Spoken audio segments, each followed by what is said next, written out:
નમસ્કાર વાલા વિદ્યાર્થી મિત્રો, ધોરણ 11 સાયન્સ ચેપ્ટર નંબર 10 તરલના ગુણધર્મોમાં અત્યાર સુધી આપણે ભણ્યા કે કોઈ સ્થિર તરલ હોય, સ્થિર તરલ છે, એના ઉપર દબાણ કે બળની અસર શું થશે, એટલે કે પાસ્કલનો નિયમ સમજ્યા આપણે.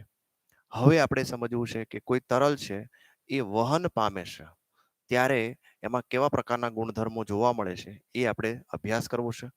તો તરલના ગુણધર્મોમાં ખાસ કરીને અત્યારે આપણે ગતિ કરતા તરલ, ગતિ કરતું તરલ સમજો બરાબર. ગતિ કરતું તરલ એમાં પહેલો ગુણધર્મ જે છે એ છે સ્થાયી તરલ. તો સ્થાયી તરલ કોને કહેવાય સમજો બરાબર. સ્થાયી તરલ કોને કહેવાય કે ધારો કે આપણે પથ દોરું છું. ઓકે, સ્થાયી તરલની અંદર આપણે એક એક્ઝામ્પલ લઈએ કે શાંત વહેતું ઝરણું. એક્ઝામ્પલ કહી શકાય કે સ્થાયી તરલ એટલે શું થાય? શાંત વહેતું ઝરણું. ધીમી ધીમી ગતિથી શાંત રીતે કોઈ ઝરણું વહી રહ્યું છે. તમે જોવો તો તમને એવું લાગે કે સ્થિર છે, ઝરણું વહન થતું નથી, પરંતુ કોઈ પાંદડું મૂકો તો એ પાંદડું વહન કરતું તમને દેખાય. તો શાંત રીતે વહેતું ઝરણું જે છે સ્થાયી વહનનું એક એક્ઝામ્પલ ગણી શકાય. પણ સ્થાયી વહન કોને કહેવાય? એક્ઝામ્પલ લઈએ કે કોઈ એક બિંદુ અહીંયા આપણે ધ્યાનમાં લઈએ, એક બીજું બિંદુ લઈએ, ત્રીજું બિંદુ લઈએ. અલગ અલગ બિંદુ છે, એ બિંદુ, બી બિંદુ અને સી બિંદુ. તો તરલના બધા જ કણો જ્યારે એ પર પહોંચે ત્યારે એનો વેલોસિટી માની લો 5 મીટર પ્રતિ સેકન્ડ છે. ધારો કે એક્ઝામ્પલ લીધું છે આપણે. જ્યારે બી એ પહોંચે ત્યારે એનો વેગ જે છે એ સપોઝ 10 મીટર પ્રતિ સેકન્ડ હોય. જ્યારે સી એ પહોંચે ત્યારે એનો વેગ ધારો કે 7 મીટર પ્રતિ સેકન્ડ હોય. એટલે કે તરલના દરેક કણો જ્યારે એ પોઈન્ટ ઉપર પહોંચે ત્યારે દરેક કણોનો વેગ 5 જ હોય. ઈ જ બધા કણો જ્યારે બી એ પહોંચે ત્યારે એનો વેગ કેટલો થઈ જાય? 10 થઈ જાય. અને ઈ જ બધા કણો જ્યારે સી એ પહોંચે ત્યારે કેટલો થઈ જાય? 7 મીટર પ્રતિ સેકન્ડ થઈ જાય. એનો મતલબ કે અલગ અલગ બિંદુએ વેગ જે છે એ અલગ અલગ છે. અલગ અલગ બિંદુએ વેગ કેવો છે? અલગ અલગ. પણ એક જ બિંદુએ પસાર થતા બધા જ કણો નો વેગ સમાન છે. એટલે આપણે એવું કહી શકાય કે દરેક બિંદુ પાસે તરલનો વેગ સમય સાથે કેવો રે? અચળ રહેતો હોય. સમય સાથે કેવો રહેતો હોય? અચળ એટલે કોન્સ્ટન્ટ રહેતો હોય. તો આવા વહનને શું કહેવાય? સ્થાયી વહન કહેવામાં આવે છે. આવા વહનને શું કહેશું? સ્થાયી વહન કહેવામાં આવે છે. ફરીથી એક વખત સમજાવી દઉં કે એક જ બિંદુ ઉપર બધા જ કણો નો વેગ સમાન છે, પણ ડિફરન્ટ પોઈન્ટ ઉપર તેમનો વેગ અલગ અલગ છે. એટલે માની લો કોઈ એક કણ છે, પહેલો કણ, એ અહીંયા પહોંચ્યો ત્યારે 5 હતો. પછી બીજો કણ છે, જ્યારે એ ઉપર પહોંચે ત્યારે 5 જ હોય. ત્રીજો કણ પહોંચે ત્યારે પણ એ બિંદુ ઉપર એનો વેગ 5 જ રહેશે. પણ ઈ બધા કણ જ્યારે બી એ પહોંચે ત્યારે 10 થઈ જાય. ઈ જ બધા કણ જ્યારે સી એ પહોંચે ત્યારે 7 થઈ જાય. એટલે એક જ પર્ટિક્યુલર પોઈન્ટ ઉપર બધા જ કણોનો વેગ સમાન છે, પણ ડિફરન્ટ પોઈન્ટ્સ ઉપર બધાનો વેગ કેવો છે? અલગ અલગ. તો આવા વહનને શું કહેવાય? સ્થાયી વહન કહેવાય. એટલે કે દરેક બિંદુ પાસે એ બી સી તરલનો વેગ સમય સાથે કેવો રહે? અચળ રહેતો હોય. તો આવા વહનને સ્થાયી વહન કહેવામાં આવે છે. આપણે આ ચેપ્ટરની અંદર લગભગ 100% સ્થાયી વહનની વાત કરવાના છે. છતાં પણ થિયોરી માટે ઘણા બધા બીજા પણ વહન છે એની વાત કરીએ. બીજું છે અસ્થાયી વહન. અસ્થાયી વહન. તો અસ્થાયી વહન એટલે શું? આનાથી વિપરીત કે દરેક બિંદુ પાસે તરલનો વેગ સમય સાથે અચળ રહેતો નથી. અચળ રહેતો નથી. તો આવા વહનને શું કહેવાય? અસ્થાયી વહન કહેવાય. અને અસ્થાયી વહનના એક્ઝામ્પલની અંદર તમે લઈ શકો કે દરિયામાં જે ભરતી અને ઓટ આવે, તમે જોયું હશે ભરતી અને ઓટ મોજા ઉછળતા હોય ને, તો ભરતી અને ઓટ જે છે એ તમે અસ્થાયી વહનની અંદર વાત કરી શકો કે ભાઈ દરેક બિંદુએ દરેક કણનો વેગ જે છે કેવો હશે? અલગ અલગ. એટલે સમય સાથે અચળ રહેતો નથી. આવા વહનને શું કહેવાય? અસ્થાયી વહન કહેવામાં આવે છે. તો વાત કરીએ આપણે સ્થાયી વહન, અસ્થાયી વહન. હજી ઘણી બધી કેરેક્ટરિસ્ટિક છે, લઈએ. સ્થાયી વહન પછી સમજીએ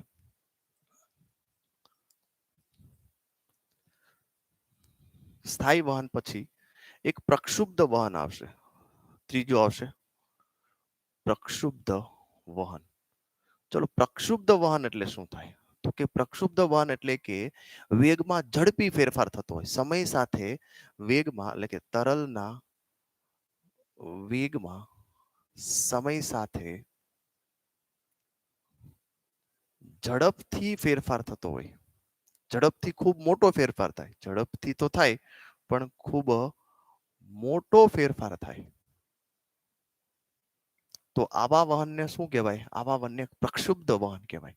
એટલે સમજીએ કે માની લો પહેલી સેકન્ડે કોઈ કણનો વેગ 10 મીટર પ્રતિ સેકન્ડ હોય અને બીજી સેકન્ડે 1000 થઈ જાય અથવા બીજી સેકન્ડે 500 થઈ જાય, એટલે 10 માંથી સીધો 500. બરાબર છે? તો આવા વહનને શું કહેવાય? પ્રક્ષુબ્ધ વહન કહેવાય. તરલના વેગમાં સમય સાથે ઝડપથી ખૂબ જ મોટો ફેરફાર થાય છે. આવા વહનને શું કહેવાય? પ્રક્ષુબ્ધ વહન કહેવાય. એક્ઝામ્પલ ફોર લઈએ આપણે કે ધોધમાંથી પડતું પાણી. તો ધોધ જે છે ઉપરથી ધોધ પડતો જાય. ધોધ અહીંયા આપણે જોઈએ કે માની લો અહીંથી આ રીતે ધોધ પડે છે.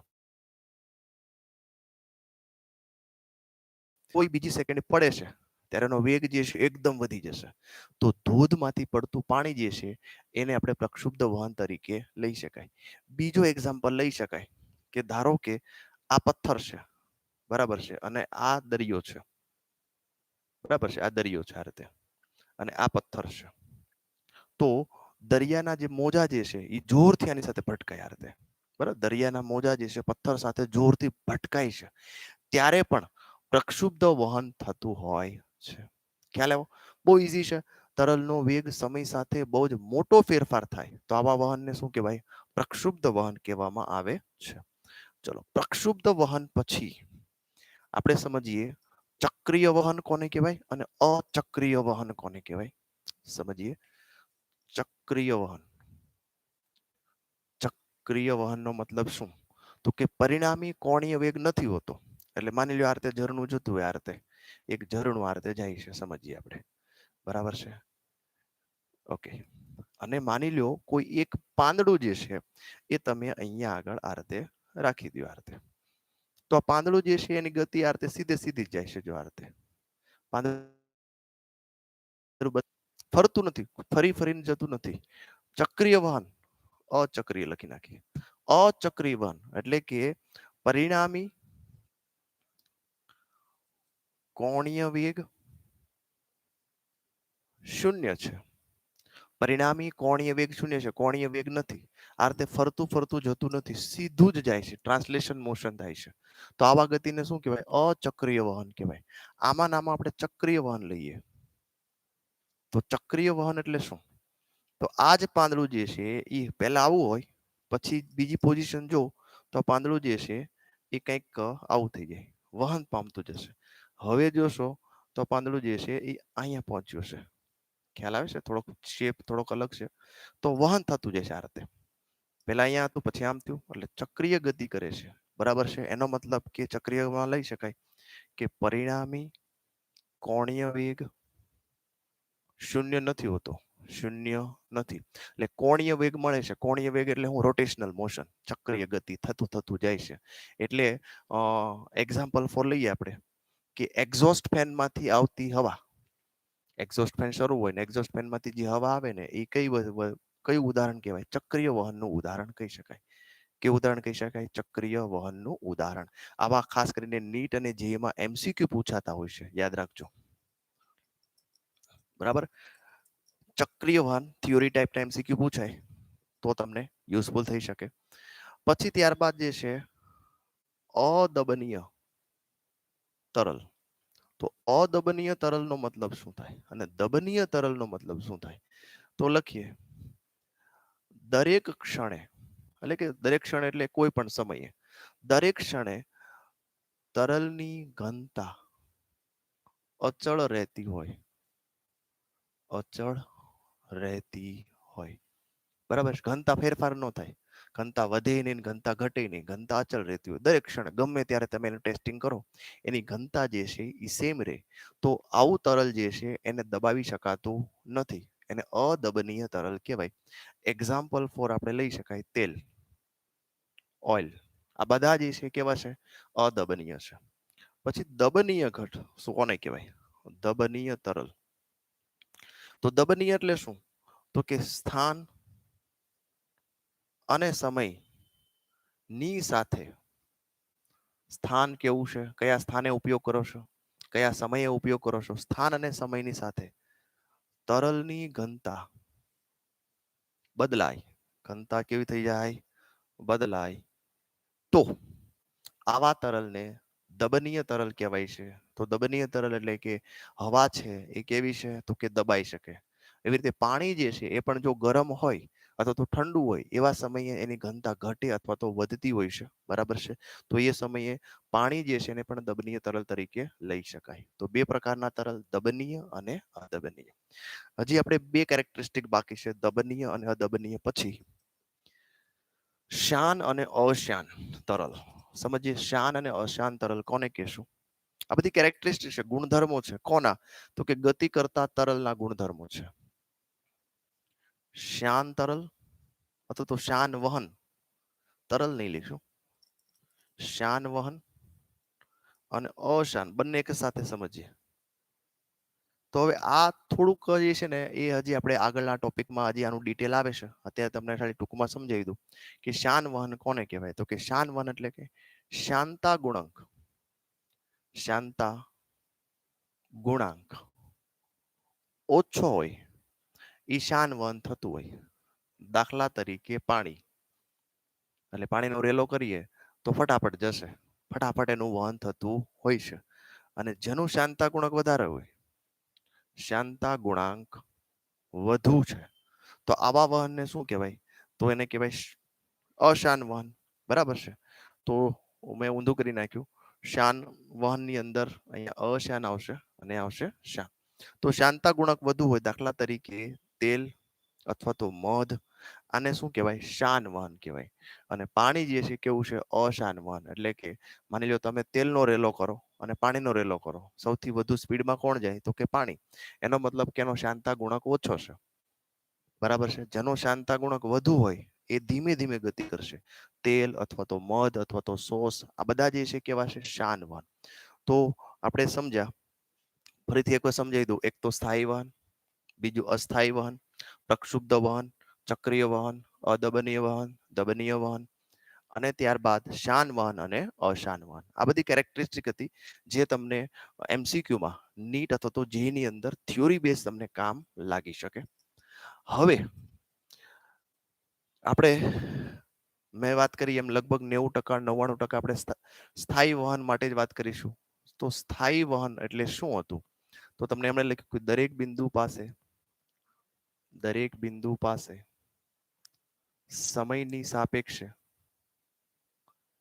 વેગ અચળ રહેતો હોય તો આવા વહનને શું કહેવાય? સ્થાયી વહન કહેવાય. બરાબર છે? અને આવા સ્થાયી વહન જે છે, આ પોઈન્ટ્સ આપણે ડ્રો કરીએ. આ રીતે બધા સ્થાયી પોઈન્ટ છે, એ, બી, સી, ડી.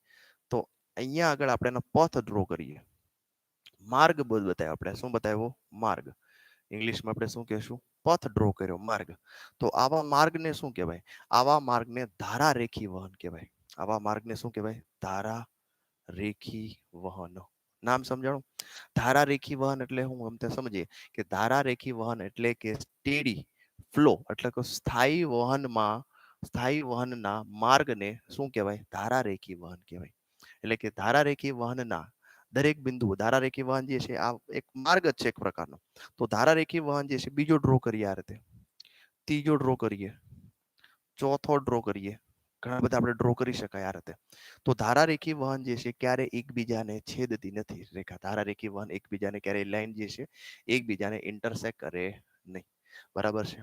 અને આવા ધારારેખી વહન આખું બંડલ કરીએ, આખા બંડલ કરીએ તો આવા બંડલને શું કહેવાય? તો કે આવા બંડલને વહન નળી કહેવાય.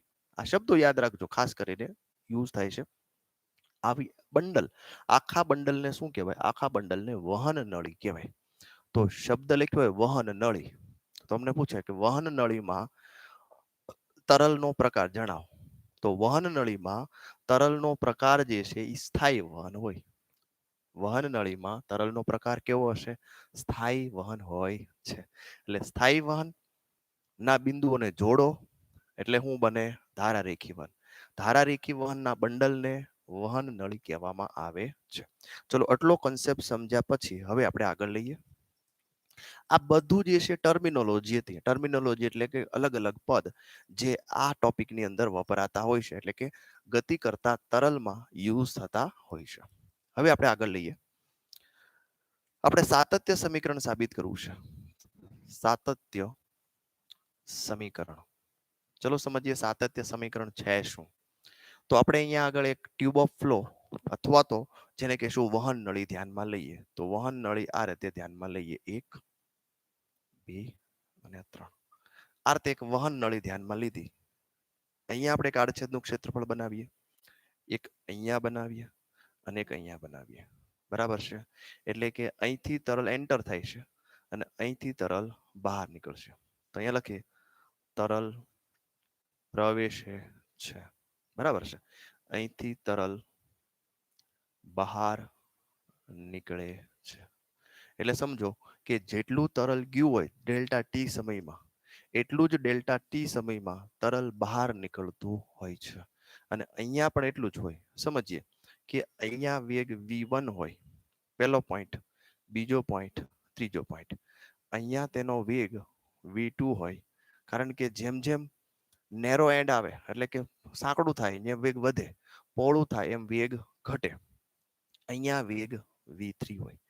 આનો એરિયા લાગે છે નાનો, આનો એરિયા મોટો લાગે છે, એરિયા 2, અને આનો એરિયા a3 હોય. તો એવું કહી શકાય કે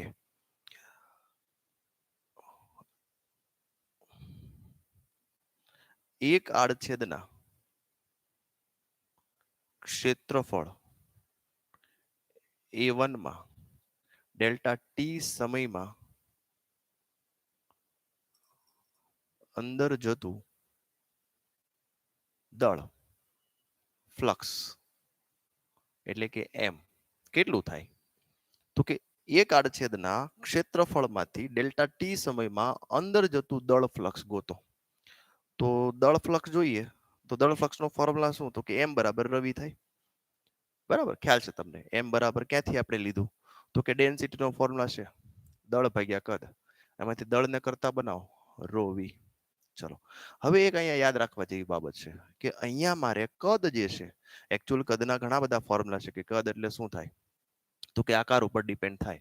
હકીકતમાં ક્ષેત્રફળ મલ્ટીપ્લાય આપણે લંબાઈ લેતા હોઈએ, અથવા તો ક્ષેત્રફળ મલ્ટીપ્લાય હાઈટ લેતા હોઈએ. ઠીક છે, પરંતુ અહીંયા કદ જે છે આપણે વેગના સ્વરૂપમાં આપવું છે અને ક્ષેત્રફળના સ્વરૂપમાં આપવું છે કદ.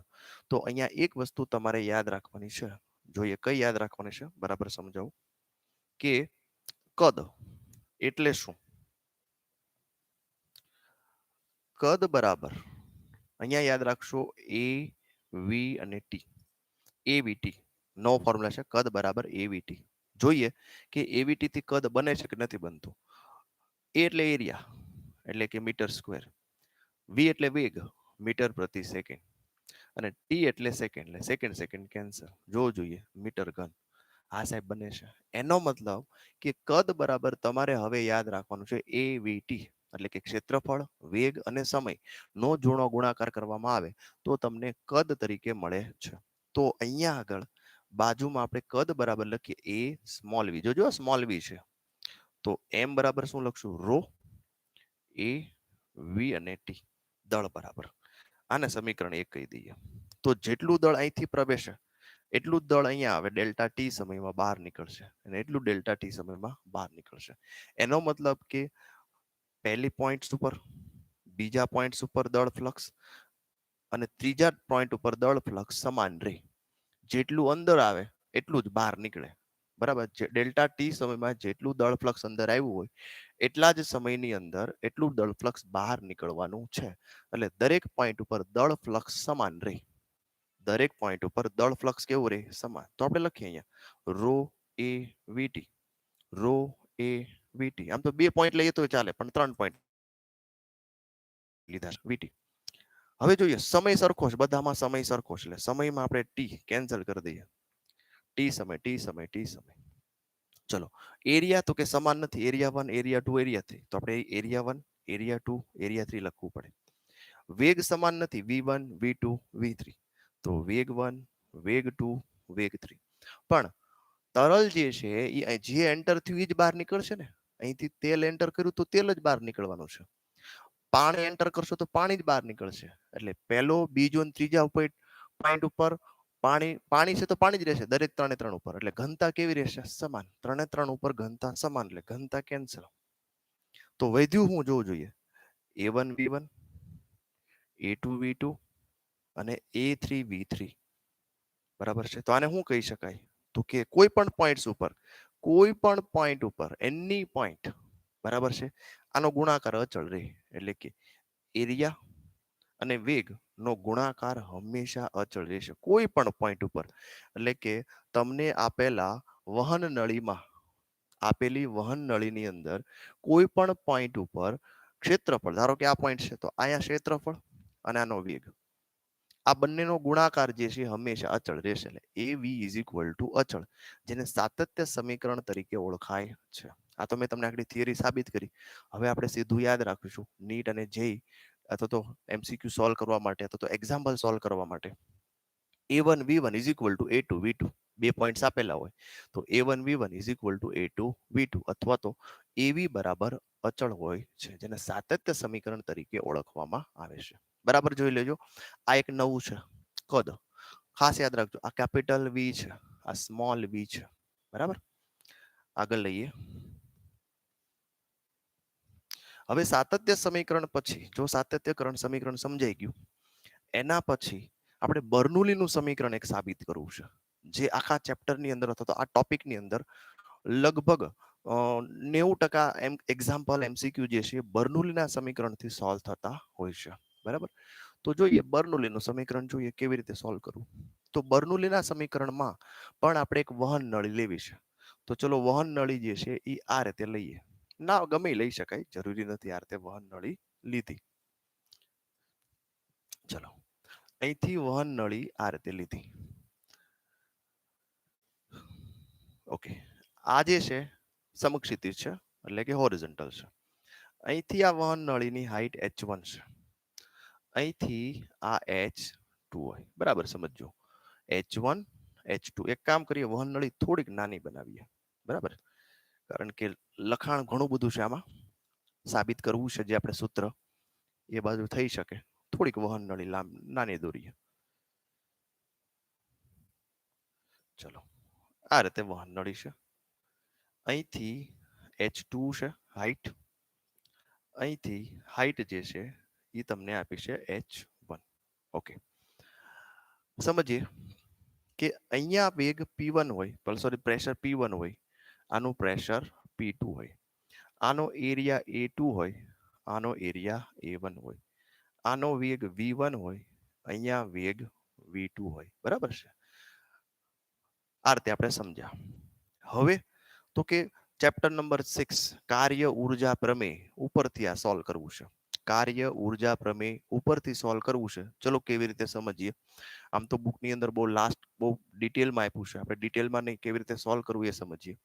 તો કાર્ય ઉર્જા પ્રમેય પ્રમાણે અથવા તો ઉર્જા સંરક્ષણના નિયમ પ્રમાણે લખીએ. ઉર્જા સંરક્ષણના નિયમ પ્રમાણે, બરાબર જોજો, બહુ મજા આવે એવો કેસ છે. તો ઉર્જા સંરક્ષણ નિયમ હું તો કે ટોટલ થયેલું કાર્ય કેટલું થાય? તો કે ડેલ્ટા કે પ્લસ ડેલ્ટા યુ, ડેલ્ટા કે પ્લસ ડેલ્ટા યુ, બરાબર ને. તો સમજીએ ડબલ્યુ બરાબર શું? તો કે ડબલ્યુ એમ નામ રાખીએ. ચલો ડેલ્ટા કે એટલે શું થાય? k2 માઇનસ k1 અને u2 માઇનસ u1, આવું થશે. રેડી, આગળ. ઓકે, હવે ડબલ્યુ બરાબર fd થાય. ડબલ્યુ બરાબર શું થાય? એકચ્યુઅલ fd થાય. હું અહીંયા તમને સમજાવતો જાઉં કે ડબલ્યુ બરાબર fd થાય, પાકું થાય તો કે pa થાય અને આ ડિસ્ટન્સ થાય, પણ એરિયા મલ્ટીપ્લાય ડિસ્ટન્સ એટલે શું થાય? તો કે કદ થાય. ઓકે, એટલે pv થાય. એકચ્યુઅલી શું થાય? pv. ડબલ્યુ બરાબર શું થશે? pv. પણ આ જે છે ને આપણે પણ ડેલ્ટા ડબલ્યુ જ લેવું છે. અહીંયા શું લેવું છે આપણે? Delta W. બરાબર જોજો. તો પીવી થશે બે પોઈન્ટ્સના આપણે ફેરફાર લેતું જવાનું. તો બે પોઈન્ટના ફેરફાર લઈએ તો અહીંયા લખીએ આપણે p1 v minus p2 V2. W બરાબર બે ના ડિફરન્સ લેવાનો P1 V1 minus P2 V2 અને વોલ્યુમ છે V એટલે શું થશે વોલ્યુમ. ઓકે, ચલો K2 બરાબર લખીએ half m V2 square minus half m V1 square. ઠીક છે, આગળ લખીએ U એટલે શું થશે તો કે U એટલે mgh બરાબર છે, તો mgh1 હાઈટ 1 અને અહીંયા શું થશે બોલો જોઈએ mgh2. આગળ વાત કરીએ તો આમાંથી આપણે P1 માઇનસ P2 બરાબર છે અને V1 માઇનસ V2 એને આપણે ડેલ્ટા V કહી દઈએ. ઠીક છે, હાફ m કોમન લઈ લઈએ V2 square minus V1 square plus mg common લઈ લઈએ h1 માઇનસ h2. હવે બરાબર જોજો, એક આ મેં સમજાવ્યું, હજી બીજું દળ બરાબર શું થાય તો કે રો વી, પણ બંનેનો ડિફરન્સ વોલ્યુમનો લઈએ તો રો ડેલ્ટા વી લઈ લઈએ. જ્યાં એમ લખ્યું હોય ત્યાં રો ડેલ્ટા વી લખો, તો P1 માઇનસ P2 ડેલ્ટા વી બરાબર હાફ એમ લખ્યું છે ત્યાં શું લખવાનું rho delta v, rho delta v V2 square minus V1 square plus એમની જગ્યાએ પાછું રો ડેલ્ટા વી લખો h1 માઇનસ h2. હવે બધા ડેલ્ટા વીન કાઢી નાખો, જો ડેલ્ટા વીન કોમન એને ઉડાડી દીધા તો વધ્યું હું આપણી પાસે P1 માઇનસ P2 બરાબર આનો ગુણાકારની સાથે કરો half rho V2 square minus half rho V1 square plus આનો ગુણાકારની સાથે rho GH1 minus rho GH2. One વાળા પોઈન્ટ જે છે એને બધાને આ બાજુ લાવો બરાબર છે. અહીંયા H2 માઇનસ H1 આવશે, અહીંયા ભૂલ છે આપણી U2 છે ને એટલે H2 આવે, અહીંયા H1 આવે H2 કારણ કે હાઈટ 2 મોટી છે હાઈટ 1 નાની છે, અહીંયા થોડોક ફેરફાર કરી લેજો બરાબર છે. તો હવે તમે જોશો કે P1 વાળા P1 આ 1 માઇનસ આ બાજુ આવશે એટલે plus half rho V1 square plus minus વાળું પદ અહીંયા રો GH1. 2 વાળા પદ આ બાજુ તો 2 વાળું પદ P2 છે આ બાજુ એટલે પ્લસ થઈ જાય plus P2 plus half rho V2 square અને પ્લસ આ છે તે રો GH2. તો તમે જો P1 P2 half rho V square rho GH એટલે હમણાં સાતત્ય મળ્યું ને આપણે A1 V1 is equal two A2 V2 એના જેવું જ મળે છે. તો તેથી કહી શકાય કે P plus half rho V square plus rho GH બરાબર અચળ. આને બર્નોલીનું સમીકરણ કહેવાય. 20 વખત લખીને પાકું કરવું જોઈએ કારણ કે 90% એક્ઝામ્પલ બર્નોલીના સમીકરણના છે બરાબર છે. અહીંયા લખી આપું છું, બહુ ઈઝી છે. P પહેલો pressure head P plus half rho V square velocity head કહેવાય ને, velocity head plus rho GH elevation head કહેવાય. પ્રેશર હેડ, વેલોસિટી હેડ અને elevation head. P plus half rho V square plus rho GH, P plus half rho V square plus rho GH is equal to અચળ. આમાં પણ તમને 2 points આપ્યા હોય, કેટલા point આપ્યા હોય 2 પોઈન્ટ્સ આપ્યા હોય તો આ જ લખવાનું P1 P2 half rho V1 square half rho V2 square rho GH1 rho GH2. જો હાઈટ ડિફરન્સ સેમ હોય, ધારો કે વહન નળી આ રીતે છે સેમ, તો હાઈટ 1 હાઈટ 2 સેમ થઈ ગઈ તો પછી આ એલિવેશન હેડ નીકળી જાય બરાબર છે. ખ્યાલ આવ્યો તમને? તો આ થઈ ગયું બર્નોલીનું સમીકરણ. તો બર્નોલીનું સમીકરણ યાદ રાખશો P plus half rho V square plus rho GH is equal to શું થશે અચળ. તમને બહુ સિમ્પલ ઉર્જા સંરક્ષણના નિયમથી તમને આખું સમીકરણ સમજાવ્યું. સમીકરણ યાદ રાખવાનું છે P plus half rho V square plus rho GH is equal to અચળ. આને કહેશું આપણે બર્નોલીનું સમીકરણ. નામ લખ્યું નથી, બર્નોલીનું સમીકરણ. નોટ કરી અને બુકમાં નોટ કરી લેવું. ચલો આગળ લઈએ. બર્નોલીના સમીકરણ પછી આપણે ભણવું છે વેન્ચુરી મીટર, એટલે કે કોઈ તરલ આપેલું છે અને ઈ તરલનો વેગ જોઈએ છે આપણે કે ભાઈ તરલ કેટલા વેગથી ગતિ કરે છે, તરલનો વેગ જાણવો છે. તો ઈ તરલનો વેગ જાણવા માટે આપણી પાસે એક સાધન છે વેન્ચુરી મીટર, જે કયા સિદ્ધાંત ઉપર કામ કરે છે? બર્નોલીના સમીકરણ ઉપર કામ કરે છે બરાબર. બર્નોલીના સમીકરણ ઉપર અને પાસ્કલના નિયમ ઉપર. સમજીએ કેવી રીતે.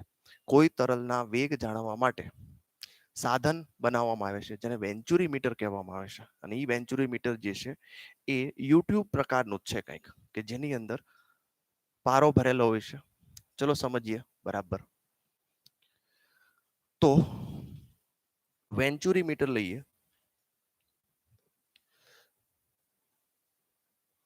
વેન્ચુરી મીટર, મંચુરિયન નથી હો, વેન્ચુરી મીટર છે.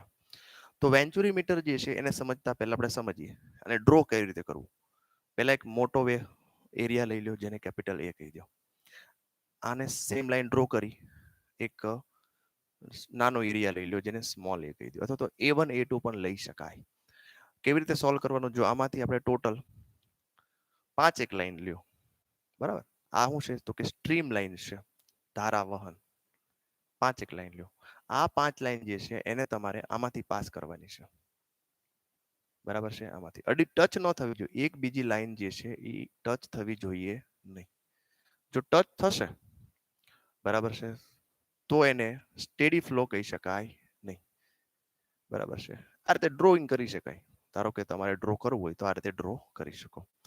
હકીકતમાં બહુ થોડુંક વ્યાજબી ડ્રો નથી થતું, પણ ટ્રાય કરીએ આપણે. ચલો, આ રીતે ગતિ કરે છે. તરલ જે છે, પાણી છે તો પાણી જ જાય છે. તો અહીંયા આગળ એક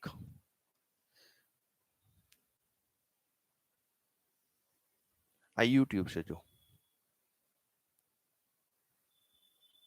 બરાબર જોજો, થોડીક જાડી પાડી ડ્રો કરી છે, પણ આ યુટ્યુબ છે.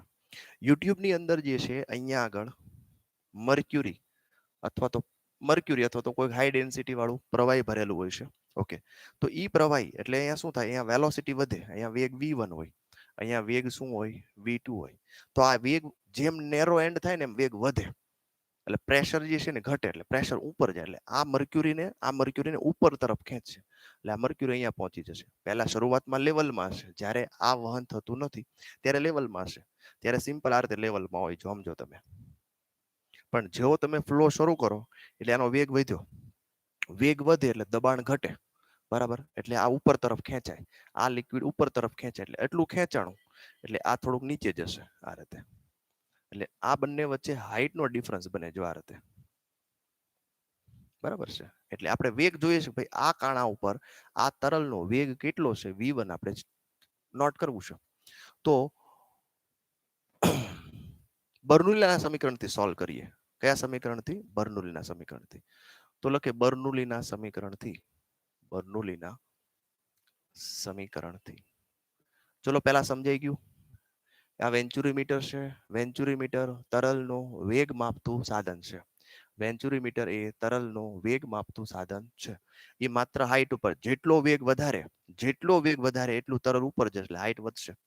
જેમ હાઈટ વધે, આપણે ખાલી સ્કેલથી નોટ જ કરવાનું રહે. જેટલી હાઈટ વધારે એટલો વેગ વધારે, જેટલી હાઈટ ઓછી એટલો વેગ ઓછો.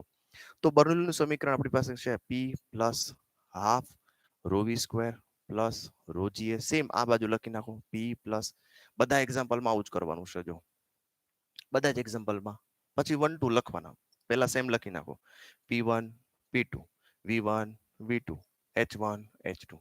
પણ તમે જો અહીંયા આગળ આ પોઈન્ટ અને આ પોઈન્ટ સરખી ઊંચાઈ ઉપર આવેલા છે. આ સમક્ષિતિજ છે આ પોઈન્ટ, અને સમક્ષિતિજ આ પોઈન્ટ, એટલે હાઈટ સેમ છે. એલિવેશન હેડ નીકળી જશે, એલિવેશન હેડની જરૂર નથી. p2 ને આ બાજુ લઈ આવો, ચલો જોઈએ. તો p1 માઇનસ p2 બરાબર શું થશે? આને આ બાજુ લઈ જાઓ તો જો જોઈએ half rho v2 square minus v1 square. ચલો clear? Half rho v2 square minus v1 square, આવું લખી શકાય. હવે આગળ વાત કરીએ. આ બધી વેગ છે, યાદ રાખજો, કદ નથી. હવે અહીંયા લખીએ સાતત્ય અને સમીકરણ એ કહી દઈએ સાતત્ય સમીકરણ પરથી. તો સાતત્ય સમીકરણ શું છે આપણી પાસે? તો કે અહીંયા અને અહીંયા, બરાબર, આ બિંદુ અને આ બિંદુ ઉપર આ વહન નળી છે, તો આ બે બિંદુ ઉપર આનું a1 v1 is equal two a2 v2 થવું જોઈએ. તો કે કેપિટલ A v2 બરાબર શું થવું જોઈએ? સ્મોલ a v1 થવું જોઈએ. તો અહીંયા આગળ મારે જોઈએ છે v1 જોઈએ છે. શું જોઈએ છે? છેલ્લે લાસ્ટમાં v1 જોઈએ છે. તો v2 માં વેલ્યુ મૂકવી પડે ને. તો v2 ને કરતા બનાવો તો v2 બરાબર શું થાય? a v1 ના છેદમાં કેપિટલ A. જો v2 ને કરતા બનાવો, એક કામ કરીએ, અહીંયા v1 લઈએ અને અહીંયા v2 લઈએ, થોડુંક આપણે ફેરફાર કરીએ, કારણ કે આ પહેલો પોઈન્ટ છે, બીજો પોઈન્ટ છે. તો કેપિટલ A V1 બરાબર શું થશે સ્મોલ a V2 બરાબર મારે V1 જોઈએ છે લાસ્ટ આપણે શું જોઈએ છે તો કે વેન્ચુરીમીટર ની અંદર તરલનો વેગ જોઈએ છે પણ V1 જોઈએ છે આપણે તો અહીંયા આગળ V2 ને કરતા બનાવો વોટ ઇઝ V2 તો કેપિટલ A V1 ના છેદમાં સ્મોલ a આ સમીકરણ નંબર 2 સમીકરણ 2 ની કિંમત તમારે અહીંયા મૂકવાની છે તો સમીકરણ 2 ની કિંમત લખતા જઈએ સમીકરણ થોડુંક અહીંયા લખીએ પછી ત્યાં બરાબર ચલો અહીંયા લખીએ સમીકરણ 2 ની કિંમત સમીકરણ 1 માં મૂકતા તો જોઈએ P1 - P2 okay half row okay V2 ની જગ્યાએ શું લખશું સ્ક્વેર કરો તો સ્ક્વેર કરવાનો છે capital A square small a square અને V1 whole square minus V1 square તો V1 સ્ક્વેર કોમન લઈ લો બહાર લઈ લો તો P1 - P2 બરાબર શું થશે હાફ રો V1 નો square a square minus small a square minus 1 આપણે તો V1 જોઈએ છે V1 ઉપર ફોકસ બનાવવાનું કે આપણે V1 જોઈએ છે તો હવે જગ્યા નથી અહીંયા લખીએ આપણે કે મારે જો V1 જોઈતું હોય તો આ 2 અહીંયા આવશે અથવા તો આજે આગળ વાત કરીએ આને આપણે સમીકરણ નંબર 3 કહી દઈએ હવે પાસ્કલના નિયમ પ્રમાણે હાઇટ ડિફરન્સનો પ્રેશર તો P1 - P2 અહીંયા બાજુમાં લખીએ આપણે સમીકરણ 3 કરીએ અને P1 - P2 બરાબર શું લખીએ કાંઈ પાસ્કલના નિયમ પ્રમાણે રો GH યાદ છે ને રો GH પણ આ ઘનતા રો છે ધારો કે આ તરલની ઘનતા રો હોય તો આની આપણે રો L કહી શકાય લિક્વિડની ઘનતા છે તો અલગ ઘનતા છે યાદ રાખજો આ રો L છે આ તરલ છે એની ઘનતા રો લીધી હોય તો નીચે ઘનતા તો આને રો L કીધી હોય માની લ્યો તો આપણે ખાલી રો વાપરીશું બરાબર છે અહીંયા આગળ મારો પારો હોય તો મર્ક્યુરી હોય વોટ એવર ઓકે તો અહીંયા રો રાખીએ ચલો તો એનો મતલબ અહીંયા આપણે આ રો L લેવું પડશે આ બધા જ્યાં લીધું આપણે આ જે રો લીધું ને અહીંયા આપણે રો L લેવું પડશે બરાબર છે કારણ કે લિક્વિડ જે લિક્વિડનું તમારે વેલોસિટી ફાઇન્ડ કરવી છે એની વેલોસિટી છે આ રો L હવે આપણે રો લેશું અહીંયા આગળ rho GH is equal to half rho L V1 square capital A square small a square minus 1 હવે કદાચ નીચે નહીં દેખાય V1 સ્ક્વેર ને કરતા બનાવો કોને કરતા બનાવવાનું છે V1 સ્ક્વેર ને ચલો લેટ વી ટ્રાય V1 સ્ક્વેર ને કરતા બનાવો એટલે આ 2 મલ્ટીપ્લાય માં જશે લખીએ 2 રો GH બરાબર છે ડિવાઇડેડ બાય શું આવશે તો કે ડિવાઇડેડ બાય રો L આવશે ડિવાઇડેડ બાય રો L અને આ આખું છેદમાં જશે એટલે કે a સ્ક્વેર ના છેદમાં સ્મોલ a સ્ક્વેર માઇનસ 1 ચલો હવે થોડુંક આગળ સિમ્પ્લિફાય કરીએ V1 સ્ક્વેર બરાબર 2 rho GH divided by rho L આનો લસા લઈએ તો a square minus small a square છેદનો છેદ ક્યાં જાય અંશમાં એટલે સ્મોલ a સ્ક્વેર ઉપર આવશે ઓકે હવે તો કે વર્ગમૂળ કરી નાખો આપણે V1 ફાઇનલ કરી નાખો તો એને બહાર કાઢી લો વર્ગમૂળ થઈ જાય આખાના વર્ગમૂળમાં મૂકી દો 2 rho GH divided by rho L a square minus small a square તો આ થઈ ગયો તમારો ફોર્મ્યુલા ફાઇનલી તો તમે આ ફોર્મ્યુલામાં જો ઘનતા પાણીની ઘનતા અથવા તો જે તરલનો વેગ જોઈએ છે એની ઘનતા અચળ હોય રો અહીંયા જે પારો ભર્યો છે એની ખબર હોય જી ખબર હોય કેપિટલ એ ખબર હતી સ્મોલ એ ખબર છે તો માત્ર બદલાય છે હું તો કે હાઈટ ખાલી તમારે જે હાઈટ મળે તમને સ્કેલથી માપવાની જે હાઈટ મળે એ હાઈટ તમે અહીંયા પ્લેસ કરશો એટલે તમને એના એપ્રોપ્રિએટ તમને વેગ મળશે એના એપ્રોપ્રિએટ વેગ મળશે તો આ સૂત્ર થઈ ગયું કોનું તો કે તરલના વેગનું સૂત્ર થયું કયા સિદ્ધાંત ઉપર કામ કરે છે બર્નોલીના સમીકરણ ઉપર કામ કરે છે શું માપે છે તરલનો વેગ માપે છે તો V1 કેટલો થયો તો કે a વર્ગમૂળની અંદર 2 રો GH ના divided by rho L capital A square minus small a square બરાબર તો આમાં બધું અચળ છે 2 rho G rho L capital A small a આ બધું જ અચળ છે બરાબર છે માત્ર જે બદલાય છે એ h બદલાય છે જેમ વેગ વધશે એમ હાઈટ વધશે જેમ વેગ ઓછો થશે એમ હાઈટ ઓછી થશે અને હાઈટ ને ઉપરથી હાઈટ ના રિલેટેડ થી તમે તરલનો વેગ માપી શકો છો. તો આ વાત કરી આપણે વેન્ચુરી મીટરની, એનો પણ ફોર્મ્યુલા તમારે ખાસ યાદ રાખવાનો છે. જો તમને હાઈટ આપી હોય, તમને કીધું હોય તરલનો વેગ મેળવો, તરલનો વેગ આપેલો હોય અને હાઈટ મેળવવાનું કે આવા પણ પ્રશ્નો તમને પૂછી શકે. તો આજના લેક્ચરની અંદર આપણે તરલના ગુણધર્મો એટલે કે વહન કરતું તરલ છે એના ગુણધર્મો ખાસ કરીને ભણ્યા. સ્થાયી વહન છે, અસ્થાયી વહન છે, પ્રક્ષુબ્ધ વહન છે, ત્યારબાદ ચક્રીય વહન, અચક્રીય વહન, દબનીય, અદબનીય, શાન, અશાન વહન, આ બધા પ્રકારો હતા. પછી આપણે જોયું સ્ટ્રીમ લાઈન એટલે કે ટૂંકમાં ધારારેખી વહન, વહન નળી, અને ત્યારબાદ આપણે સાતત્ય સમીકરણ શીખ્યા હતા. સાતત્ય સમીકરણ પછી બર્નુલીનું સમીકરણ અને બર્નુલીના સમીકરણ પછી વેન્ચુરી મીટર. એટલે આમ તમે જોવા જાવ તો ટોટલ 3 ફોર્મ્યુલા થયા. કયા કયા? એક તો સાતત્ય સમીકરણ જે આપણને યાદ હોવું જોઈએ, a1v1 is equal two a2v2 સાતત્ય સમીકરણ. બર્નુલીનું સમીકરણ એટલે p plus half rho V square plus rho G H બરાબર અચળ. અને લાસ્ટ જે છે એ v1 બરાબર એ કોમન વર્ગમૂળની અંદર 2 rho gh divided by rho L capital A square minus small a square. આ થઈ ગયું વેન્ચુરી મીટરનું ફોર્મ્યુલા. બરાબર છે. તો આ 3 ફોર્મ્યુલા ખાસ યાદ રાખજો. આવતા લેક્ચરની અંદર આના રિલેટેડ આપણે એક્ઝામ્પલ્સ, એમસી